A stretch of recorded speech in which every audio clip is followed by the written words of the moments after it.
16 अगस्त 2023 को स्वतंत्र राष्ट्रवादी पार्टी झारखंड प्रदेश समिति का प्रदेश कार्यालय का उद्घाटन किया गया हमारे द्वारा।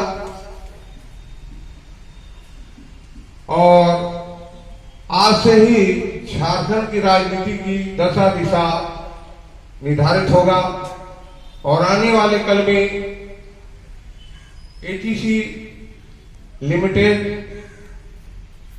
जैसे जबल मुद्दा है, हमारी स्वतंत्र राष्ट्रवादी पार्टी एटीसी के मुद्दों को उठाने का फैसला किया है। भगवान बिरसा मुंडा जी की प्रतिमा में बिरसा चौक में माल्यार्पण करके हम लोग आंदोलन का, और ये पार्टी दलालों, माफियाओं, भ्रष्टाचारियों को लेकर नहीं चलेगा। ये पूंजीपतियों के रहमो कर्म पे नहीं चलेगा। एक आम आदमी की ताकत बनेगा ये पार्टी। और ये 23 वर्षों का झारखंड, एक नौजवान झारखंड लगभग 1 लाख करोड़ के कर्ज में डूब चुका है। शायद आप नहीं जानते हैं, ये दुर्भाग्य है कि झारखंड खनिज संपदा प्रदेश होते हुए, पहाड़ों से, जंगलों से हरा भरा प्रदेश होते हुए भी 23 वर्षों से बाबूलाल मरांडी सर्वप्रथम मुख्यमंत्री बने एनडीए के, उसके बाद अर्जुन मुंडा बने, उसके बाद मधु कोरा बने, शिबू सोरेन बने और हेमंत सोरेन वर्तमान में है। भाइयों बहनों, आज इन तमाम मुख्यमंत्रियों के शासन में जात का नाम से, धर्म के नाम पे, क्षेत्र के नाम से, भाषा के नाम पे, स्थानीय बाहरी के नाम से आपत्ति का खतियान का मामला उठ रहा है।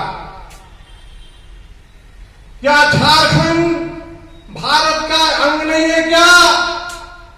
क्या रांची झारखंड का राजधानी नहीं है क्या? बाबूलाल मरांडी जी ने दोनों साइड नीति के द्वारा गांव-गांव में उन्होंने जातीयता को बढ़ावा देने का काम किया, बारी भीतरी का बढ़ावा देने का काम किया। धर्म के नाम पे, क्षेत्र के नाम पे, भाषा के नाम पे, स्थानीय बाहरी के नाम पे यदि इस नफरतों में सवार होकर के अगर आपके बाल बच्चों को रोजगार मिला हो, सरकारी नौकरी मिला हो, आपके झोपड़ी पक्के मकान में तब्दील हुआ हो, तो नफरत करो। मैं कहता हूं नफरत करो, लेकिन आपको नफरत में भड़काने वाले ये नेता लोग करोड़ों अरबों रुपया से मालामाल हो गए। आज उनकी पार्टियों में माफियाओं, दलालों, भ्रष्टाचारियों का जमा हो रहा है। स्कॉर्पियो से घूमते हैं, 30 लाख की गाड़ियों से घूमते हैं, एक नहीं हजारों मकानों के मालिक बन गए। भाइयों बहनों, जगने की जरूरत है। स्वतंत्र राष्ट्रवादी का एक ही मूल मंत्र है कि हमारी सरकार अगर 24 के चुनाव में काशी विधानसभा में नौजवानों को खड़ा करेंगे, जिसमें 40 सीट पर महिलाओं को और 41 सीट पर हम लोग पुरुष को खड़ा करेंगे, वो भी किसी दल के निकले हुए दल बदलुओं को पार्टी में शामिल नहीं करेंगे। उनका करोड़ों रुपया, अरबों रुपया भी उनके पास रहेगा, लेकिन पार्टी में उनको प्रवेश करने का मौका नहीं देंगे। मित्रों, आज ये कार्यालय का उद्घाटन हुआ है। मैं संजय कुमार महतो जी का आभार प्रकट करता हूं कि पार्टी के पास कोई फंड नहीं है। इन्होंने कहा कि सर हम आपको कार्यालय देते हैं 24 दिसंबर तक के लिए। हमने कहा कि आप चाबी रख लो, जब लगे कि हम गलत हैं तो चाबी से आप ताला मार देना, यहाँ तो आप ही का सामान है। ईमानदार विचारधारा। मैं तो एक ही बात कह रहा हूं कि घर घर में स्वतंत्र राष्ट्रवादी पार्टी का कार्यालय खुलेगा और जनता स्वयं अपने घर के आगे लगाएगी कि मैं गर्व से कहता हूं कि स्वतंत्र राष्ट्रवादी हूं, न बिकता हूं, न डरता हूं, भ्रष्ट व्यवस्था से लड़ता हूं।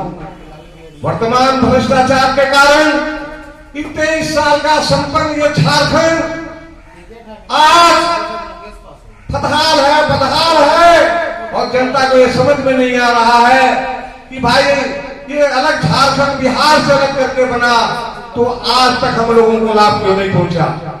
हमारा झोपड़ी पक्के मकान में तब्दील क्यों नहीं हुआ? हमारा बेटा बेटी लोग को नौकरी काहे नहीं मिला सरकारी?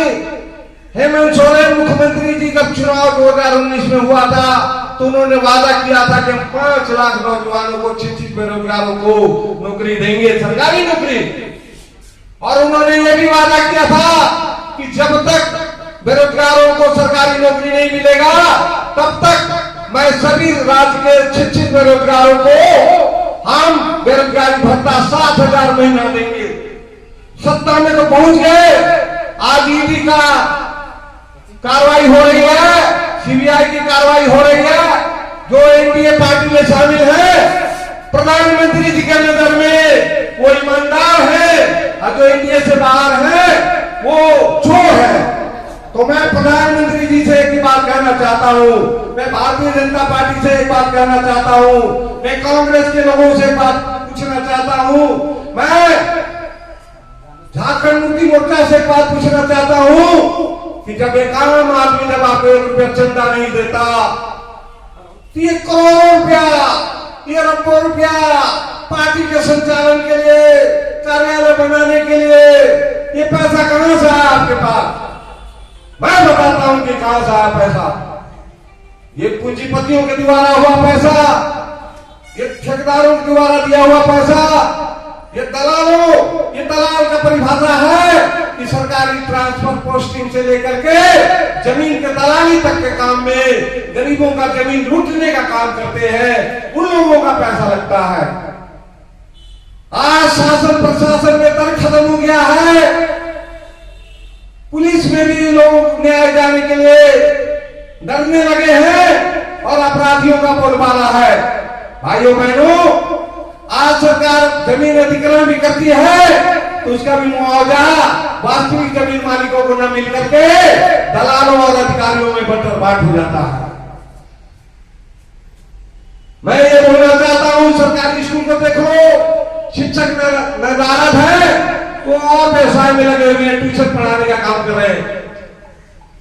आप रिम्स को देखो, सरकारी अस्पतालों को देखो कि डॉक्टर बोलते हैं कि भाई ये बहुत खराब है, यहाँ कोई व्यवस्था नहीं है, आप मेरे निर्धारित प्राइवेट अस्पताल भर्ती हो जाओ, वहां तुम्हारा बहुत अच्छा ऑपरेशन कर देंगे, इतना फीस लगेगा, इतनी व्यवस्थाओं में लगेगा। इन तमाम बातों को आप देखो कि कण कण में भ्रष्टाचार। मैं तमाम जनता से एक सवाल पूछना चाहता हूं कि भैया जाति के नाम पे, धर्म के नाम पे, क्षेत्र के नाम पे, भाषा के नाम पे, स्थानीय बारी के नाम से और प्रतिष्ठा खतियान के नाम से सरकारी नौकरी कहां है? अरे क्यों लड़ रहे हो भाई? हमारी सरकार वादा, अगर हमारी सरकार बनेगी 24 के इलेक्शन में, आप हमें बहुमत से सरकार बनाने का ईमानदारी से वोट दो, तो मैं वचन देता हूं कि ठेकेदारी दलाली खत्म कर देंगे, कंपनियों को ठेका देना बंद कर देंगे और जमीन खरीदना हो, बेचना हो, सरकार को करना पड़ेगा। सड़क निर्माण से लेके तमाम निर्माण काम, भवन निर्माण, डैम, तालाब, कुआं, जो भी है वो सरकार के सरकारी कर्मियों के द्वारा होगा। एम्प्लॉयमेंट का जरूरत पड़ेगा। और हमारी पार्टी का कहना है कि हम 100 रुपया का खैरात में चावल नहीं बांटेंगे, हम धोती कुर्ता नहीं बांटेंगे, हम आपको रोजगार देने का काम करेंगे। हम सरकारी नौकरी 50 लाख घरों के 110 बेरोजगार को हम सरकारी नौकरी देने का काम करेंगे। और जो झोपड़ी में रहते हैं, किराए के मकान में रहते हैं गरीब लोग, वो चाहे किसान हो, मजदूर हो या छोटे छोटे कारोबारी हो, हम उनको 1000 स्क्वायर फीट मकान बना के देने का काम करेंगे। हम टैक्स चोरी पे लगाम लगाएंगे। सवाल उठता है, एक भोजन के लिए भूखा पड़ रहा है और संपन्न लोगों के पास इतना भोजन आ गया है कि वो सड़क पे फेंका जाता है। लेकिन मेरा कहना है, समता मूलक समाज का निर्माण, राष्ट्रवाद होना चाहिए, समाजवाद विचारधारा को होना चाहिए, न कि व्यक्तिवादी पूजा की व्यवस्था होनी चाहिए। और मैं ये बहुत खुशी की बात है कि आज हमारे पास चंद क्रांतिकारियों की जमात है। यही कारवां गांव गांव घूमेंगे हम, एक एक जनता के बीच में जाएंगे। और ये 15 महीनों का सफर हमें कोई दलालों के द्वारा मंच बनवाने की जरूरत नहीं है। हम जनता को जगाने का भावना से काशी विधानसभा में हम 80 चंद्रगुप्तों को ढूंढ रहा हूं। वो बहनें होंगी, वो भाई लोग होंगे जो ईमानदार होंगे, जो पढ़े लिखे होंगे, वो स्नातक से लेकर के पीजी और पीएचडी का पढ़ाई किए होंगे, जो बेरोजगारी के आलम में आज चपरासी का नौकरी लेने के लिए विवश है। इतने प्रतिभाशाली नौजवानों को सड़क पे भटकना पड़ रहा है। इन तमाम पार्टी के लोगों ने हदिया थमा दिया, दड़ुआ थमा दिया, पैसा थमा दिया। चुनाव के समय आता है और गांव का गांव को हदिया बढ़िया देने का काम करते हैं और जात धर्म क्षेत्र भाषा के नाम पे वोट पे फिर 5 वर्षों तक लूटने का काम करते हैं। अरे भैया, ये झारखंड क्या एक ही जाति का है क्या? एक ही धर्म के लोगों के लिए है क्या? तमाम लोगों का है। और आपको याद दिलाना चाहता हूं कि जब भारत गुलाम था, ये पूरा क्षेत्र बंगाल था। बंगाल से अलग होकर के बिहार बना, बिहार से अलग होकर के उड़ीसा बना और बिहार से अलग होकर के झारखंड। पहले हम लोग बिहारी कहलाते थे, बंगाली कहलाते थे, लेकिन मैं कहता हूं कि आप बंगाली मत कहलाओ, बिहारी मत कहलाओ, झारखंडी मत कहलाओ। आप कहो मैं राष्ट्रवादी हूं, मैं भारत का नागरिक हूं और मैं गर्व से कहता हूं कि मैं राष्ट्रवादी हूं। इन्हीं तमाम बातों को रखते हुए आगे के कार्यक्रम को निर्धारित करेंगे और कार्यकारिणी का बैठक बुला करके हम लोग आगे की योजनाओं पे काम करेंगे। इसी के साथ मैं अपना विराम रखता हूं और विशाल जी रामगढ़ से आए हैं, मैं इनको 2 बातें कहने का अवसर देता हूं। अन्य वक्ताओं को भी 2-2 मिनट का, 1-1 मिनट का बात करने का अवसर दूंगा। धन्यवाद। जय